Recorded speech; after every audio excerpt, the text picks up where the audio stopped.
Hi, I'm John, and I thought that I'd give a little bit of an intro to myself, just in case you don't know me. And this is my video for this week's KWA on poetry. The poem that I chose this week was My Grandmother Washes Her Feet in the Sink of the Bathroom at Sears by Mohawk. So I wanted to give it a little bit of context before. This was written in 2003, and 2003 was a crazy time. We're talking like 2 years after 9/11. So Muslims in general are under the scrutiny of the public, and I think that's very important for what comes out of this poem. Essentially, like putting it into that sort of recent historical context is very necessary in my eyes.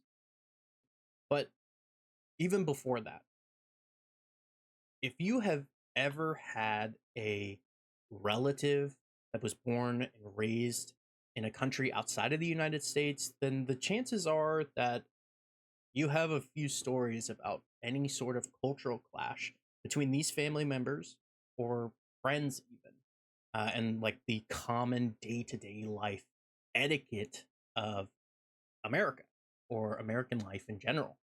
I know that many of my friends here are all first generation, second generation immigrants. And I want to briefly touch on something called culture shock because I think it's very relevant to this particular piece of text that we'll be analyzing.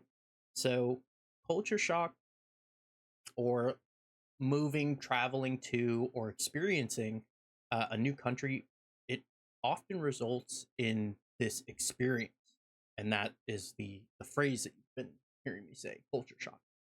And this is pretty much when an individual's normal interactions, they have to be catered to or curated in a way that allows them to integrate themselves into the happenings of a new culture, right? And this ranges pretty much from anything all the way from on the far end, the small end of things like food, right? If you don't like tomatoes and you go to Italy and you eat pasta, chances are that you're not going to like pasta sauce, which has tomatoes in it. And I I think that recognizing, sort of the meager end of that, it's important for recognizing the far end of that. And I am not exactly sure where the far end really sort of ends, but I am sure when it begins to approach xenophobia or racism. And this tends to happen when any person from one country experiences other attitudes on religion, sexuality, cleanliness, roles based on race, gender, or class.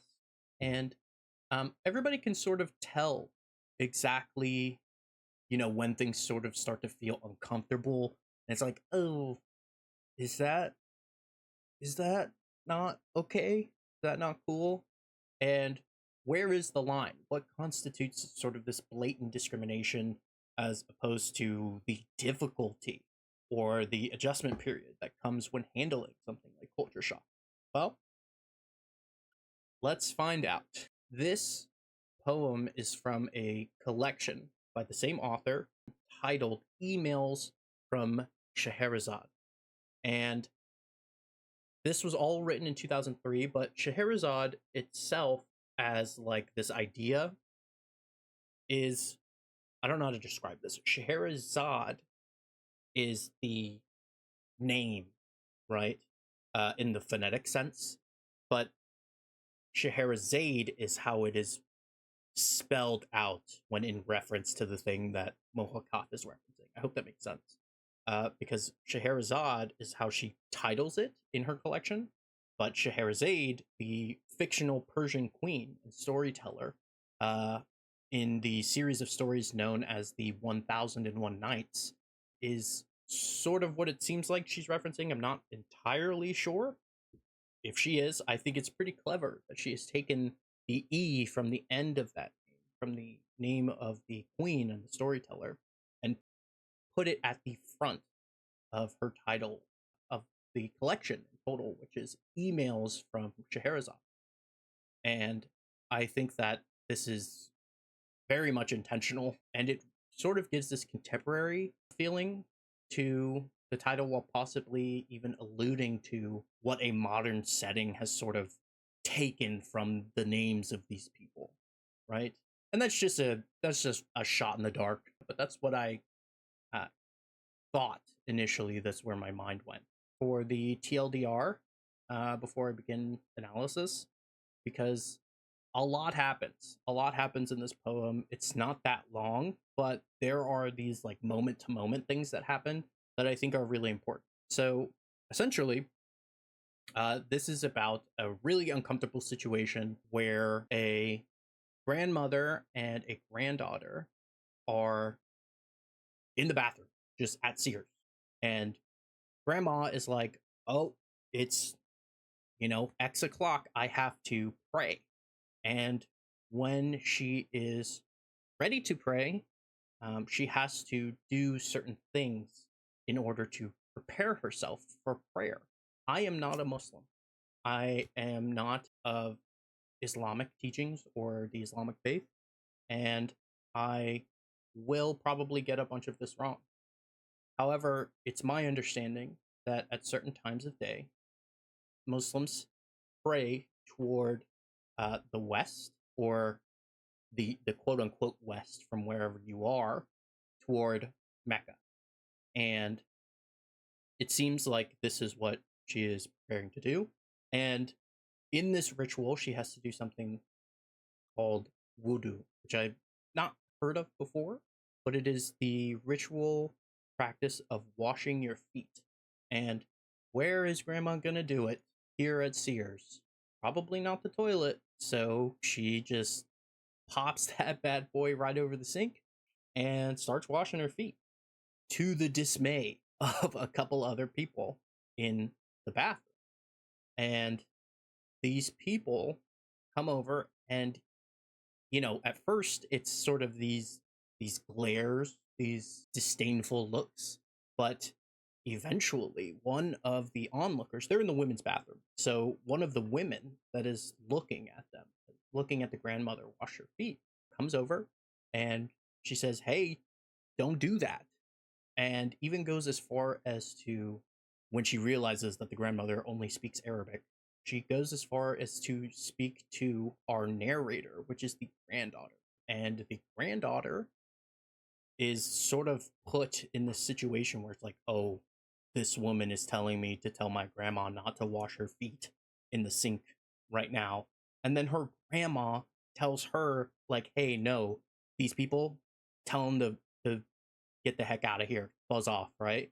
And now this granddaughter is sort of in this like paralyzed state where she's, what do I do? What do I do? Which I think is pretty reasonable. I think everybody has been somewhere in that realm before, right? Of like, one person is telling me to do this, the other person is telling me to do this.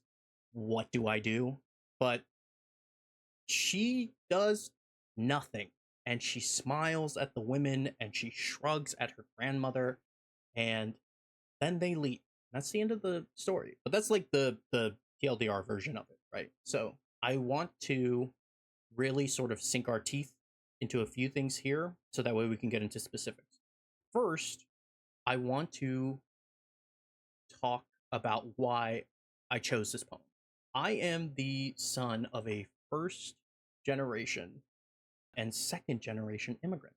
That means that both of my grandparents were not born in the United States. And I think that is probably the case for, in my experience at least, it is the case for more than half of my, 8-person friend group. But I know that a lot of students that I've met here have family members that were born in Southern America, Central America, and sort of have these, I don't know, they seem like one-off experiences, but they're really not. They come with the territory of having an immigrant grandparent, of, okay, they're going to do something like, I don't know, that I would probably title as like quote unquote crazy, but it's really not that crazy because it's your grandparents, right? They're known for doing these sort of crazy things, and wherever they might be from. My grandparents are from Panama, and my grandparents are from Samoa. So these are two very opposite ends of the spectrum for, I guess, like personal practice or like day to day doings. And they do some crazy stuff, right? They do grandma stuff, they do grandpa stuff. And I, this really sort of struck a chord with me in this poem because the girl, the narrator, the granddaughter, she does nothing to sort of come to the defense of her grandmother, which is where we are going to start with the actual analysis. So, the first thing that we're going to talk about for the actual poem itself is, well, I guess like sort of these two things together. It's going to be tone and language. At first, I thought that this poem was going to be about a young girl who is put in this really weird and awkward and uncomfortable situation. And she sort of like finds her voice almost. And she's like, no, you suck. I love my grandma, right? But that's not what happened at all. And there are a couple of parts. When I'm talking about tone, I'm talking about overall attitude. And I think that the attitude in the very beginning, or her tone in the beginning of the poem, is significantly different than in the middle or the end of the poem. So in the beginning, the granddaughter is sort of quippish and satirical, which is what I meant by like tone and language, right? She has these like punchline one-liners. She even says in the beginning, when the women are looking on to her grandmother washing her feet, she says that they might be frowning at them because of a quote, an affront to American porcelain, which to me hinted that she has an idea that these women don't really know what they're condemning. They don't really have an idea of why they think that it's bad other than its feet in the sink. Which, if I'm going to be honest, if you're at Sears, this is going to piss me off. If you're at Sears and you care about what is happening in the bathroom and you don't go in to use the bathroom and then you don't go use the bathroom, wash your hands and leave, like, get the hell out of my face. Like, it pisses me off so much. Like, stay in your business. Like, don't come over here to my grandma. Anyway, so initially I thought that that was sort of the stance that the granddaughter was taking. But eventually it came to this point of, oh, the granddaughter feels more neutral about the situation. It wasn't until I understood that the granddaughter was not participating in prayer. So in the very beginning of the poem, the granddaughter says, hey, I am going to hold my grandmother's stuff, right? And I'm holding her stuff, and my grandma is going to pray. That's essentially what's happening. And the grandma is preparing to pray alone, and the granddaughter is not doing that. So it's clear to me that the granddaughter is probably an American citizen or a citizen in the East, right? Canadian or something along those lines, but most likely American. That, she is not of the same wavelength of her grandmother. And she even sort of states this neutrality in her situation by saying, my grandmother knows one culture, the right one, as do these matrons of the Middle West, referring to the other women in the bathroom. And this really tells me that she has this sort of like level-headed opinion of what's going on. Like, she's trying to see all sides, and that she is sort of tuned in to what's happening. But that's sort of the reason that I was so surprised that by the end, she goes on to do nothing. She says in the poem that she, as these women are telling her grandmother to stop, and as her grandmother is telling her, the granddaughter, to tell the other women to like get the hell out of my face, that she does nothing. She doesn't do anything about it. She smiles at the women. She looks at her grandma. She goes, I don't know. Like, what do you mean you don't know? And that was it. That was the end. And that makes me so mad. That makes me so mad. But before I tell you why it's making me so mad, I just thought that, this tone went from, oh, okay, she understands her grandmother's need to do this practice in order to pray, to, oh, okay, things are getting a little bit weird, but I'm still sort of neutral, to almost like betraying her own heritage, which really struck me, by being a bystander and, and doing nothing. So, quickly before sort of I wrap this up, is I wanted to talk about imagery. Because imagery in this poem is sort of a pillar of what makes it so good. And there are a couple of portions here where I thought that the imagery really brought into perspective the reality of the situation that's happening in sort of this mundane setting of the Sears bathroom, when the women are first sort of looking on and frowning at them.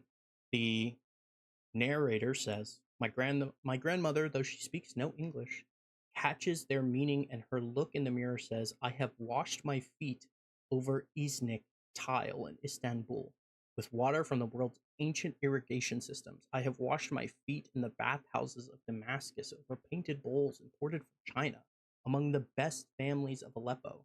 And if you Americans knew anything about civilization and cleanliness, you'd make wider wash bins anyway. Like, damn, like she's gonna wash her feet anywhere. She does not care at all. And that to me is like, I'm that's amazing, right? This grandmother is so dedicated to her faith that she's not going to she doesn't care where she is. The idea of cleanliness to her is not about that of the physical cleanliness. This is about spiritual cleanliness, which in so many contexts holds such a higher position in her mind than like we're in Sears. Like, I don't care about getting my feet dirty in the bathroom. Like, can you have some like forward thinking just a little bit? And you know, I'm not even religious. I'm not religious at all.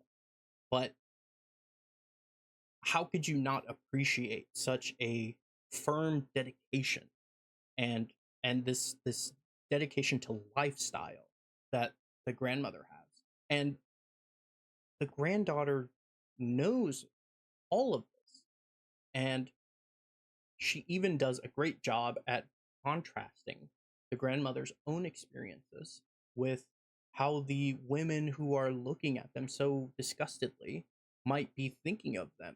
She goes on to say, for them, my grandmother might as well have been squatting in the mud over a rusty tin in vaguely tropical squalor, Mexican or Middle Eastern. Like, she knows that these girls are probably looking at them like they're filthy little brown little rats, bro. That's like the vibe that she's giving off, is that she knows that this is xenophobic or like just straight up racist. And I just don't understand how you could say nothing. How could you do nothing?